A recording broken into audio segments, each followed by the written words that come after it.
কালকে রাত 12টা বাজে আমরা টিকিট কাটছি। হ্যাঁ, কালকে রাত 12টা বাজে আমরা টিকিট কাটছি। সেই টিকিট নিয়ে আমরা মোহনগঞ্জ যখন আসি, মোহনগঞ্জ আসার পর ঠিক আছে, ওইখান থেকে ঠিকই আপনার ট্রেনটা চলতেছে। মাইমিসিং আসার পর এখানে বলতেছে আর যাবে না।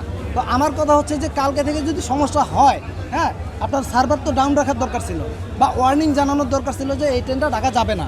হ্যাঁ, তো এখন এতগুলো যে যাত্রী আছে এখানে, সবগুলো যাত্রী কি বিভ্রান্তির ভিতরে পড়লো কিনা?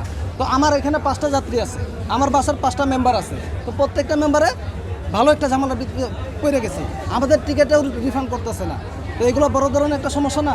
এখন আমরা চাচ্ছি যে ইনস্ট্যান্ট আমাদের টাকাটা রিটার্ন করা হোক বা আমাদেরকে আমাদের গন্তব্যস্থলে পৌঁছায় দেওয়া হোক, যেখানে একটা কিছু করুক।